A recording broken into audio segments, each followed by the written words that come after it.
mò đã cho về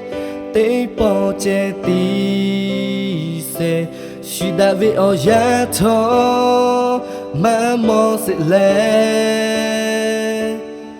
nó thả gắng mò về tây nhị ta lẽ ngã về nhị mà chỉ ai khó lo nó thả che tí đó mò là về ngã tí chỉ thấy đó về nà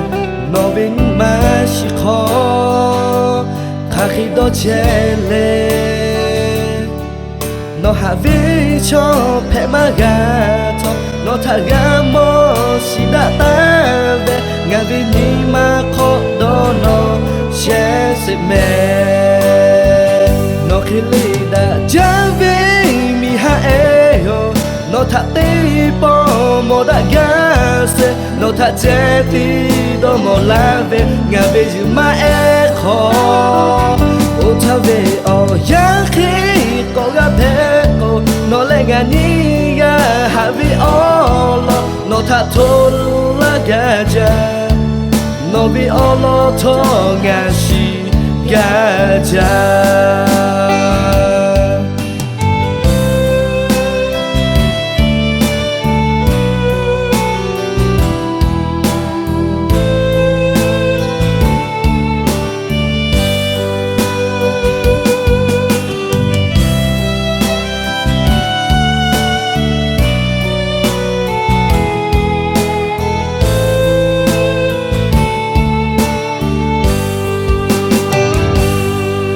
cho về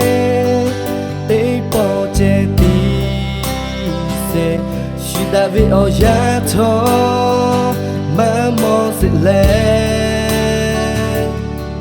nó thả gắng mò về tây nhị ta lẽ ngã về nhị mà chỉ ai khó lo nó thả che tí đó mò là về ngã tí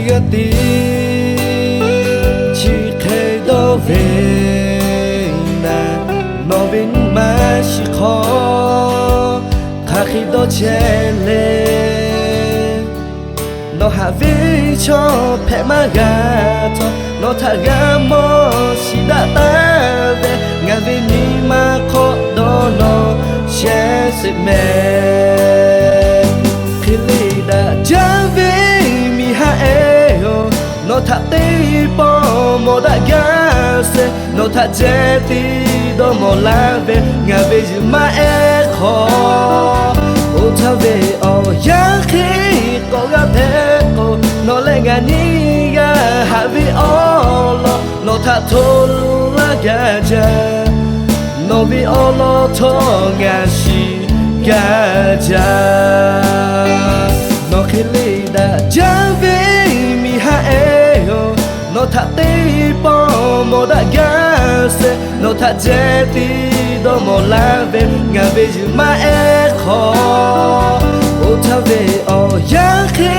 có gà thế cô nó lại ngà ní gà hạ về ở lo nó thả thôn là gà cha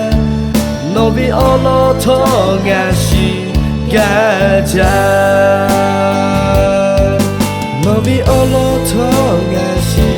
gà cha